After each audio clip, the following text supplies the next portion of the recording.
today I'm here with Erin Tennant, and she is a certified health and well-being coach. I'm also the owner of Grow Well Coaching. Hello, Jennifer, and everybody Yay! listening. Thank you. I always want to make sure that people are identified by the titles that they are calling themselves, because No worries. it's so important, and there's different nuances and they are important. So welcome, Erin. I'm so happy to have you here today. We're going to talk a lot about your own experience losing your son, and just how you've taken that experience to find ways to honor him as you help others through their own journey and beyond. So welcome. I'm so happy you're Thank here. you.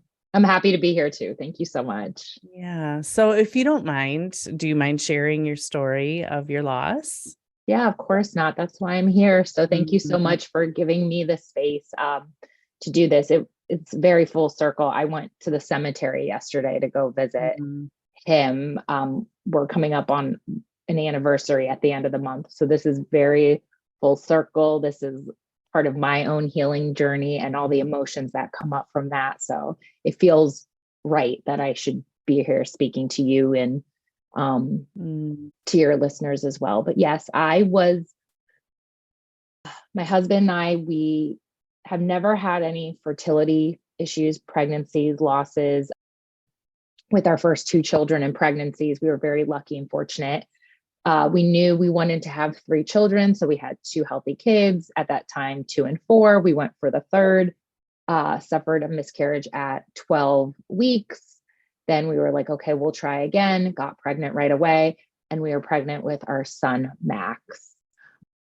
Everything went pretty well. There were some indicators that there was possibly some further genetic testing that needed to be done, but nothing that stood out too crazy during the pregnancy, nothing that alarmed us. And so we went along our merry way.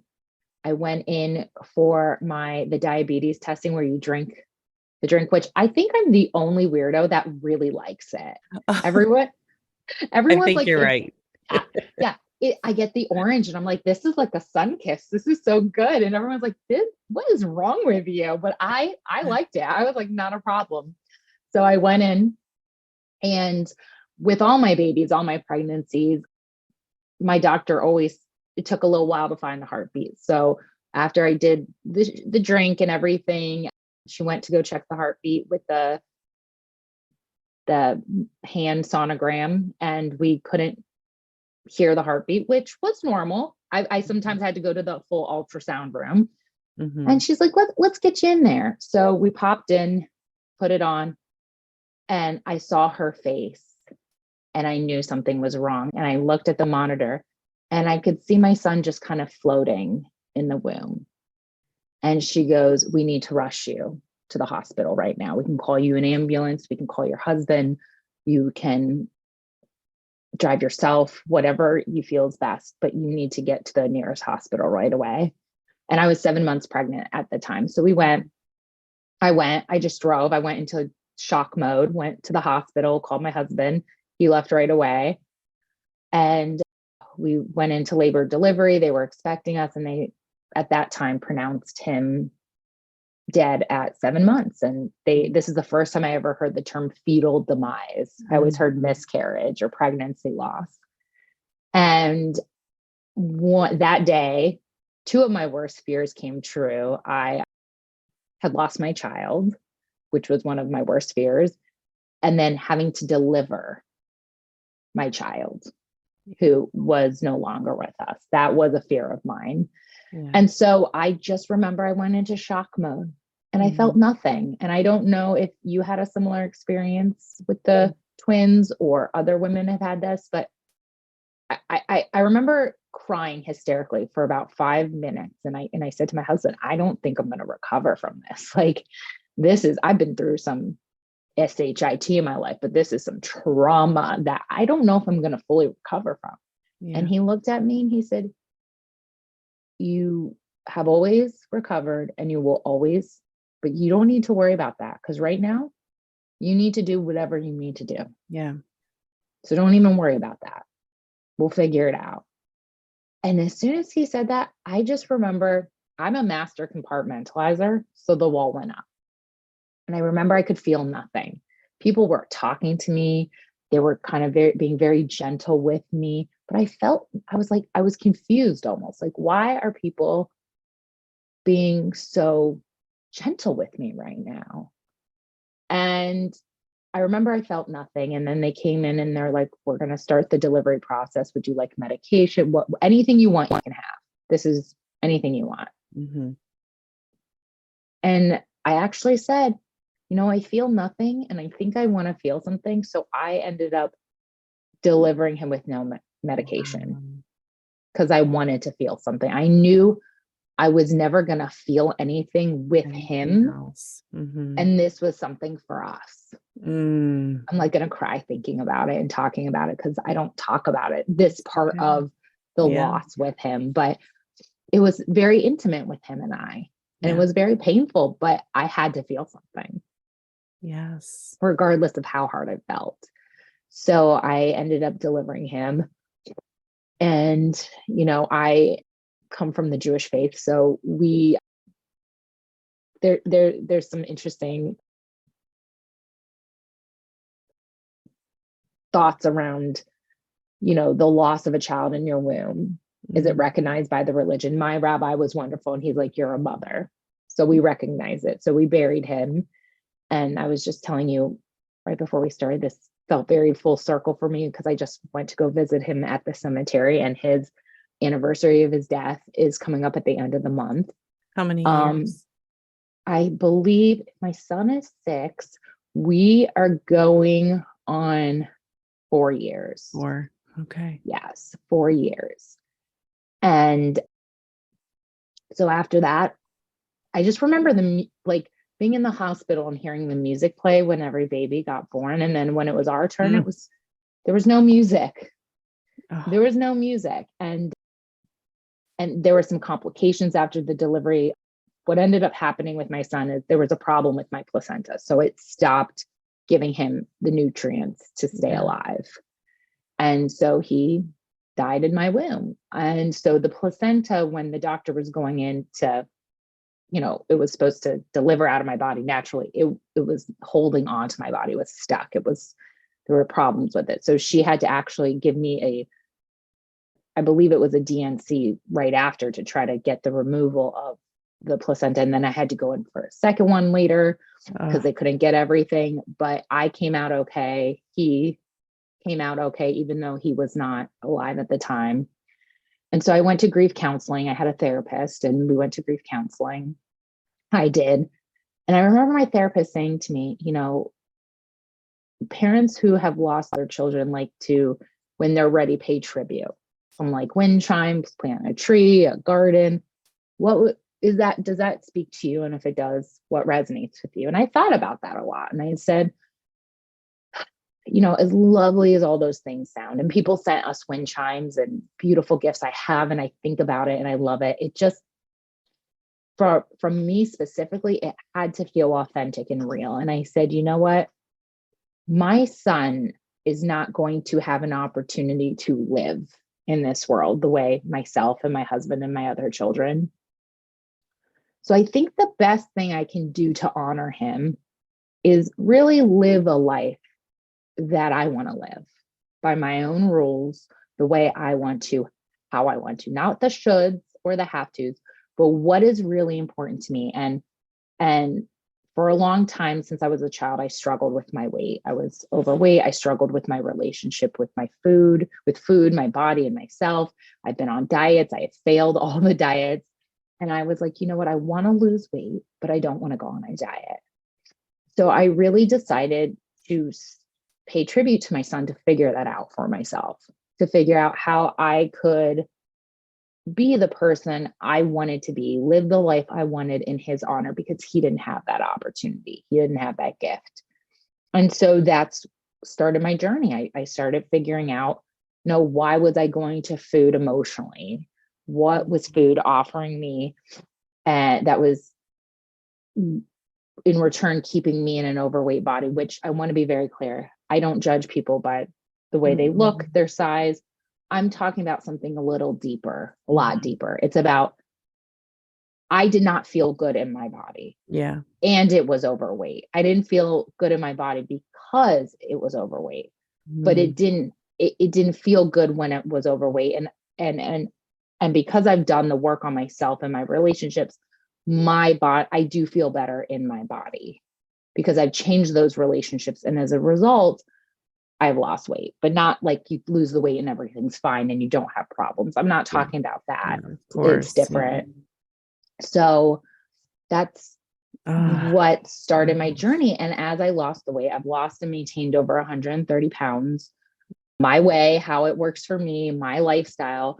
I got a lot of interest in people asking me for help. Well, how did you do this? You know, what did you do? I'm struggling with the same thing. Can you help me? Can you help me? So I just started helping people. And my husband at the time is like, I love that you're so passionate about this. You know this better than anyone. You've done this for the past, 2 years. Like nothing else exists. Just working on these relationships for Max. So I love this for you, but could you maybe could we as a family financially benefit from your services and what you have to offer? And I was like, of course. So that's when I started Grow Well Coaching. And that's how I started my business. And it was really birthed from Max. Yeah. Oh my gosh.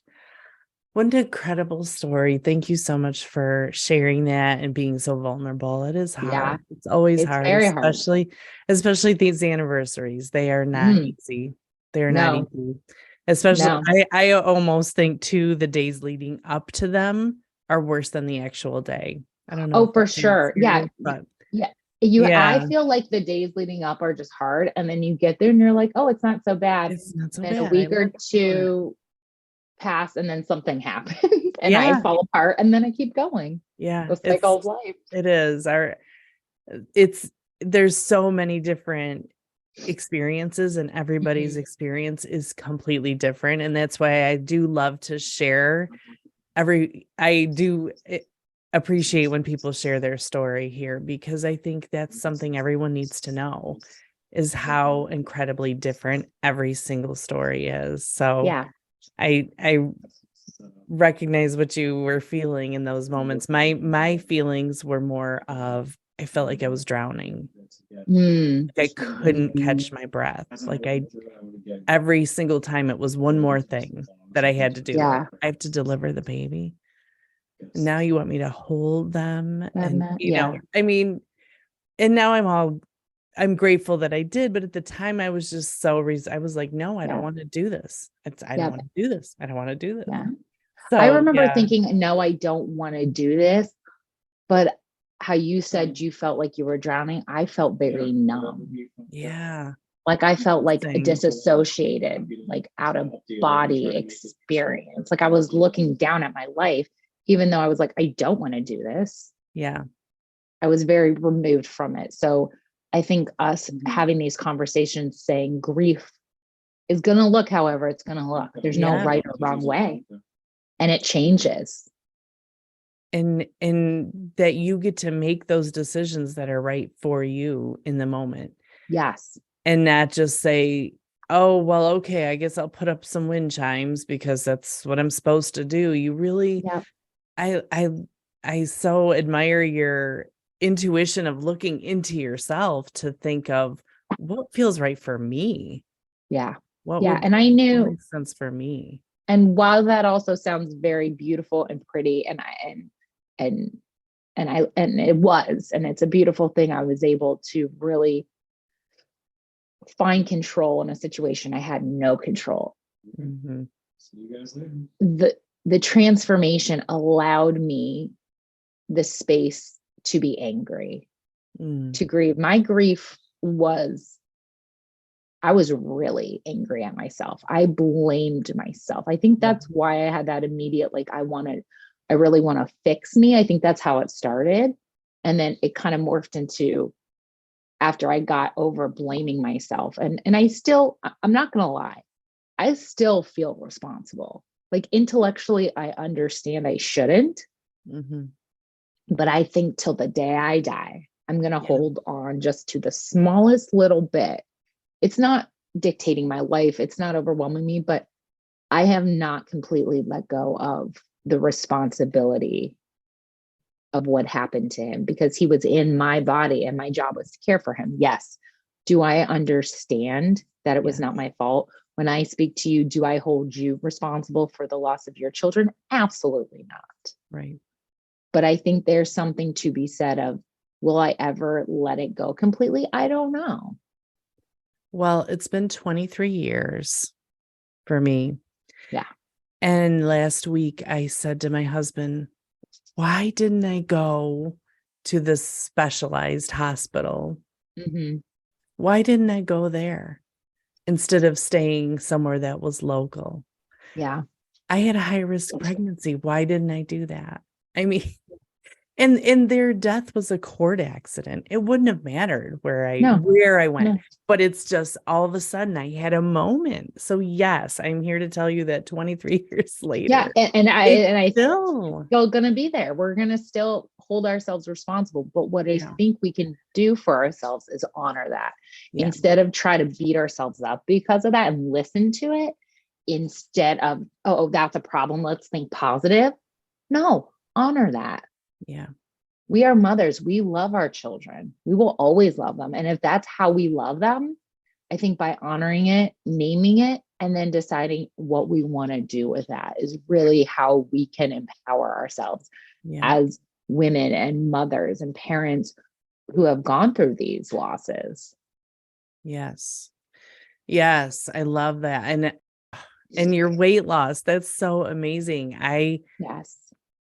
I had the opposite approach after my loss. I was angry with my body. I felt betrayed. I Mm-hmm. couldn't understand why I should take care of it because it didn't take care of me. It Mm-hmm. obviously failed to do the one thing it was supposed to do. Mm-hmm. So I had years of just stress and anxiety and not taking care of myself, not taking care of my body, being overweight, Mm-hmm. all of the things. Yeah.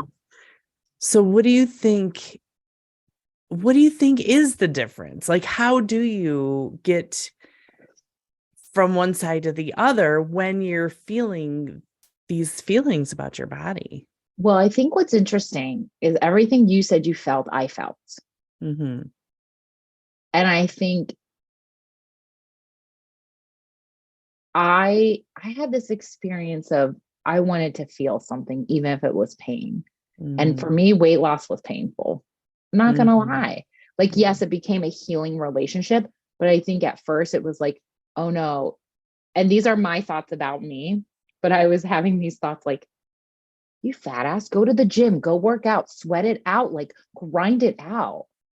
Or no, you don't get to eat that because that would be pleasurable and you don't deserve pleasure. Ooh, So that's how it started. I'm not going to lie about that. So I think we had very similar things. yes. It was just a shift. But then I realized what I was doing. I caught on to myself and I said, well, this is great, but what's going to happen long term? Yeah. What's going to happen? I mean, I don't want to do all this work and it I don't know how to sustain it because it's out of pain, it's out of hate, it's out of a distaste. I have to really this started for my son. Mm, This started as a way to be in his honor. So at some point I have to decide this has to come to an end. The hating myself, the hating my body, the hating what happened to him and how I took responsibility for it. And I had to really unlearn a lot of the behaviors and the decisions I was making, even though it was providing me a positive result. I had mm-hmm. to really unlearn them. And that's really when the work came in was, okay, I got that all out of my system. Now it's time to actually learn to accept what happened through self-compassion, through care. And I kind of got all that out of the way. And I said, I remember thinking the thought, I want you to treat your body and yourself and your mind and your spirit and all the things that encompass who we are, like you would treat your son. Oh my gosh. Yeah. And so when I had the urge or craving to eat something sweet, I looked at it through the lens, okay, well, how are you going to eat this and lose weight long term, Wow. or lose it sustainably? When you were at a workout and I felt like I was not doing enough or not sweating enough, good enough. And I said, well, would I ever talk to my son like that? Tell him he's enough because he didn't make it? No. Mhm. And so being very real and honest, it started out for him, then it morphed into beating myself up. And I think everyone's got to go through their own process. And that was my process. And then I knew long term that was not going to last. And I also knew it wasn't fair to my living children. It wasn't fair to my husband. And it wasn't fair to Max. This is not what I signed up for in the beginning. Yeah. And so I knew I had to take the control back and empower myself to do it in that more beautiful paid tribute way by really learning how to be kinder to myself. Because I don't think he would want me to go through all of this the way I was in the direction I was going. But I do think it's very normal that as women, we go through that. I think, are you going to allow yourself to go through it? And then when you're ready, and if you're ready, do you want to make a different choice? Do you want to change the narrative? Do you want to go from blaming to healing? I think that's the difference. In us, that we just went different. Maybe it took different amounts of time, different directions. But again, this is not a compare game. It's interesting. We're curious about it, but we're not like saying one journey is right, one journey is wrong. We're just talking about the experience, and exactly the difference is just to normalize that everyone has a different experience. But I think you and I agree on, and we've always said, the conversation we're having today is not to tell you how to grieve and how to go through this experience, but just to know it's your experience. And when you do feel out of control and you do feel the negative emotions and you are going through the messy part of the grief, you're allowed. Yes. And you should. And you should. Mm-hmm. And you need to. And B, whenever that is processed, not saying it won't come back, but whenever you get through that, you get to decide what's next. You get to decide what that looks like. And there's no shaming. And it's not to say you get to decide to make it positive and then that's good. And then if you suffer longer, that's bad. No, I always say you get to decide whatever you want to do with your grief. It's your journey. So I guess we're here to empower women to make that choice for themselves. That's really what we're here to do. I love that. Yes. The word that keeps coming up for me too is it feels like punishment. Like I think you and I both experienced maybe a little bit of punishment of ourselves. Yeah. And I know for me, I felt like if I punished myself and I was never happy, that's how I could honor them. Yeah. Right. Is by just like I can't live a life of happiness and, still honor these babies that I didn't get to raise. It just didn't feel right. So there was an element of punishment, but I love what you're saying about just choosing. It is just choosing, and it doesn't mean that it's right or wrong, but what feels better. Yeah. Which choice feels better to you? Yeah. And that your baby would want you to do. Yeah. And also the baby or babies you've lost, but your babies that are here with you now too. And maybe today Yes. is the day of rest. Maybe today's the day of suffering. We're not Yes. telling you to get up and, have that cup of Like coffee and be snap out of it. grateful and No. snap out of it. No, no one's Oh, telling you to do that. no. But We're definitely yeah, not the we're ones. definitely not, That's because for we've sure. been there and done that. There And may be people in your life that do, but we're not it. no, go do what's right for you Mhm. and advocate for yourself. That's the biggest thing, is meet your own need. If your Mhm. need is to suffer right now and to just go through the negative emotions and the negative thoughts and the feelings Yeah. and all of that, go through it. It's Because a if you avoid it, necessary resist part. it, you're just delaying the process. Yeah. You're going to get through it eventually, but you're just delaying it. So go meet your need, go do what you need to do. And then once you process that and you have a clearer head and you're not in the emotion, in the pain, then you can decide for yourself. But we can't make clean choices from a dirty headspace or a body that's filled with lots of emotions. The first and foremost thing is to process whatever's going on for you, Yeah. and then make the decisions that you want to make. That's so good. And you don't have That's to do it alone. You can listen to this podcast and know you're not alone. I know I'm an open book policy, so please reach out to me, and I know I'll share some handles and yeah, things, for and sure. we can always have a conversation with you, Jennifer, and go. There's tons of professionals. Mm-hmm. I've told friends and family, go reach out. If you're in a religion, go reach out to your leader, your pastor, your rabbi, whomever, anyone. I think we're not meant to do life alone, right? No. And for some reason, when you lose a baby, it is a very isolating experience. Oh, I remember thinking, I remember my brain telling me, you're the only one who's going through this right now. And part of my brain was like, excuse me, how many people are in this world right now going through exactly what you're going through? Yeah. What are you talking about? We have negative voices and negative narratives. Yeah. And we also have more logical narratives. And it's our job to be aware of them and in the moment decide what feels best Mm-hmm. for us. Yes. Yeah, it is. It's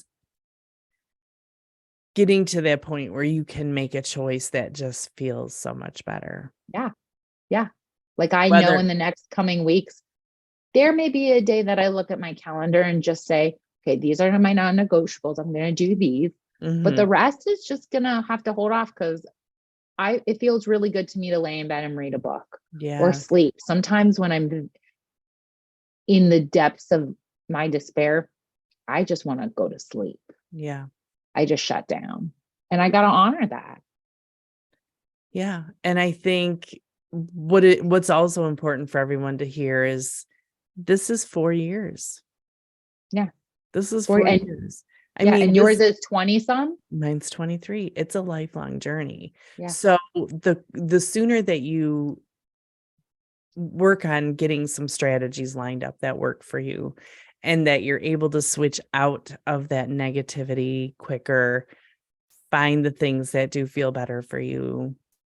I mean, that's when you can really start to live your life in honor of your babies. Yeah. And I think sometimes I like when people say this to me, sometimes I don't. This is true. Time does heal wounds. I'm not going to say all wounds, No. but wounds. And I will say the time and the space given to me to figure out how to meet my own needs, how to honor what's important to me, how to pay tribute to my son, experiment, fail, get back up, try new things, repetition, all those things. You grow, you Yeah. learn new skill sets, you become a different person. Yeah. So honor that and what that looks like for you. So, and as I continue to grow and have first, like I know when my kids graduate elementary school, I have a first and third grader. I know I'll be thinking in my head, well, Max should still be in elementary school. I Yes. know when my Yes. son, Julian, who's my youngest, Jules, he graduated last year from kindergarten to first grade. I remember the kindergarten teacher saying, we should have had more time to me, Oh, meaning that this shouldn't have been our last, time having parent teacher conferences and walking my child to the class, because I have another son who should have been here. And yes. she knew that and she honored that. Oh, yeah. And it, and that's going to happen if my children decide to get married. Mm-hmm. This Mm-hmm. shouldn't have been the last, or graduate college. As we go through life and milestones, I'm going to be triggered. Mm-hmm. And that's completely normal. It is. Yeah. And so I don't want people to listen to this and think that what we've done, we're fixed. We're going to have new experiences. Everything is constantly changing. We're in different states. We become new people with every opportunity that we can grow and face adversity. So I believe that this is never, like I said, this is never going to be the end until I'm out of here, Yes. until I'm done. So embracing it and accepting it, the good and the bad, the hard and the easy, all of it when it comes to him. And seeing and acknowledging the parts of yourself that are like, "Oh, I'm so glad that I was able to get through it and be able to accomplish this." Because, in those early days, you're like you said, I'm not going to be able to do this. Like, I Oh, that can't, was my like, I'm first not thought. surviving this. Like, I can't do No. it. And here you are. Look at you. Like, Yeah. you're helping other people with their struggles, and you are every day honoring your son. And it's so beautiful that you are able to do that and show others the way. It's Well, really thank you. And I feel important. the same for you, giving people the platform and the space to talk, to feel, to be real, to be open, to be honest, to Yeah, cry. I'm like, tears are streaming down my face. It is what it is. I've got I snot love dripping down it. my nose. It's part of my story and my journey. And I'm no longer trying to wrap a little bow around it. This No, is how it is. And I no. own it. And it's our story. It's his bond and my bond with him. It's our bond. I have a question for you, Okay. if you don't mind me asking. No. So I think a lot of us mothers who lose our children, we see something out in the world that reminds us Mm. of our children. And some business acquaintances were very thoughtful and got us a wind chime. And on the wind chime is a heart and a white butterfly. So when I see white butterflies, I think of Max. That's kind of my thing. What is something, or do you have something that you see that reminds you of the twins? So, because they were twins, mine is anything that's in doubles, usually Okay. in nature. Okay. So I had and then I always take a picture of it. One day I'm going to make a Okay. little album. Somebody, I love a that. great idea to make a little album of it. And I do have all these pictures. So one of them was like, it was a sunflower, but it had like two heads on it, grown, Okay. in Yeah. one plant. So I took a picture of that. And then, when you get the double yolk in your eggs. Yes. Yes. Like Those are those, the like girls. those, Yep. yeah, like those Yep. are the things for me. Those are my signs. Anything Yeah. that's like doubles, that just really happens in nature usually. And what do you feel when that happens for you? It is it's a sense of relief. Like, oh, there they are. Yep, Yeah. there they are. They're not I'll just say lost. that, like, oh, yep, there they are. They're And here. It's comforting. It's comforting to yes, know that whether you're religious or spiritual or both, that they are not lost, that they are not forgotten, right. that they're here with us. Because I think it's it's unnatural for mothers to feel like they don't have their children, that they're not with us. Yeah. I think that is the hardest thing, is that likely no one else got to see them either. Mm-hmm. Yeah. So other people don't have memories of them to remind you of. And so you feel like you are the keeper of the memories, right? Like you are the one that has to keep these memories alive. So when those things just show up, it's like, yes, there it is. Yeah. What is it for you?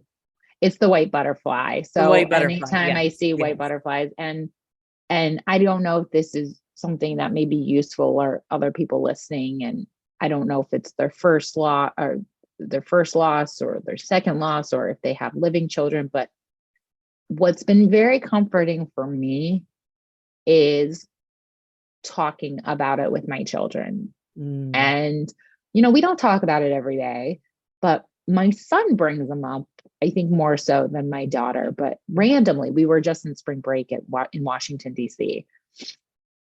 And my son goes, "Do you think Max would like it here?" And I said, "Well, honey, you're 6. He would be 3. So he would be strapped in a stroller, probably exhausted, not napping, or, he'd be 4, coming up on 4. But I think he would have the best time just being with you and your sister and us, and we would get him a big ice cream cone." And those are the kind of things that are comforting to me, is talking about it, or, it's important for me, for my family, not to forget him. He is still part of our family. Yeah. Yes. So my parents had their oldest child before me, who died at birth. So I remember being that curious child, wondering about what would have been, how old would she have been, all the things. And so, I definitely talked about it with my kids too. And we did some of that dreaming, because I think that is such a natural curiosity for kids. And it is important to know that life doesn't always work out the way we think it is. And it's important. And it's going to end for all of us at some point, and it's fragile. It's extremely fragile. And we see that is shoved in our faces when we lose children. It is. And it's because it's so unnatural to us. It's not the way it's supposed to be. So, and I think too, yes, we are the mothers, but he was also my husband's child, and he's allowed to process it. And my kids are allowed to and I always say, if you don't want to talk about it, we don't have to talk about it. Yes. So I think honoring, once you figure out what works best for you with dealing with the loss of your children as you continue. Like I said, for me, it's talking about it. I don't really like to go to the cemetery. It's really, that's hard for me, but talking about him on a regular basis is a better way for me to deal with my emotions and my grief. But my husband, he doesn't talk about it that much. And I honor that. He'll talk about it with me when I want to, but it's really, and then my kids, do you want to talk about it? My daughter is more like my husband. It's more comforting to her just not to talk about it so much. And that's her process. But my son and I, we could talk about him all day and what happened. So I think when you're ready and you feel right, getting curious about if you have a spouse or other children, and what their process and what works for them, because like you said, healing is so much easier when you do it together. Yes, it is. And just getting some of those nuances out of the way. And that's another way of keeping that memory alive within your family. And it's really comforting. And also too, and this could be a whole other podcast, but like in the beginning, I remember I told my husband I felt very alone in my pain because he wasn't as emotional the way I was, or he didn't talk about it as much. And he said to me, "Listen, I lost my child too, but you had a much more intimate relationship with him. He was in your body. I don't bond with the babies until they come out. It's That's such how a he, different experience. so Yeah. we had to work on that and Yeah. really honor that so we could go through it together. And people do it differently. So, Yeah. doesn't mean he cared any less or I cared more. It just was different. And I Yeah. was shocked too. My dad, he took it harder than I thought. Like my dad gets very emotional talking about him. He still calls him baby Max. Oh, Like to this day, like he's like, oh, I went to the cemetery to visit your mom and I put a stone, because in the Jewish religion, you help build their monument and build their memories through putting a stone on their tombstone, their gravesite. And he said, oh, I put a stone on for you guys on baby Max. So, and he gets emotional when he talks about him. So it's just, mm-hmm. it's just interesting. It's just interesting how it affects everybody. It affects the whole family. That's for sure. Yeah. But I think the takeaway is figure out what you need first before worrying about everyone else and everything. The first step is to meet your own needs. So then you can make space to get curious about the collective healing process. Yeah, that's good. Yeah. So good. Oh, so many good things. Thank you so much, Erin. Well, thank you. This was really cathartic and so therapeutic for me. Good. Like, because I mean, yeah, it's good for me to get emotional and cry, and I'm not a natural crier. So I needed this. Apparently, my body needed to let go of some things and honor some things. So this just seemed very fitting, the whole timing of it all. Well, I'm so glad you felt so safe to do that. Of course. Yeah. I appreciate your vulnerability and your honesty about your experience. And I know course. it helps so many others. So I hope so. where can people find out more about you and what you do and how to reach you? Yeah. So it's just me. I'm a one-woman show. I don't have assistants or anything. So if you reach out to me, Facebook or Instagram, on my handles are at Grow Well Coaching. It's me. Say hi. You heard me on the podcast. I just love to talk, learn about, your experience, what you want to share. I'm an open book. So anyone can find me on Instagram, Facebook. I tend to be more on Instagram. I'm also on LinkedIn under Erin Tennant. And if you're interested in working with me from a health coaching wellness perspective, you can find me at www.thegrowwellcoach.com. That's my website. And there'll be a link where you can book a free consultation and email me directly. And we can start having a conversation of what's happening for you and where would you like to go with, your health and wellness, and how I can help support you in that journey. Sounds great. I will be sure to link everything in the show notes. I love it. Thank you. So, all right. Well, thank you so much for your time. Of course. Thank you.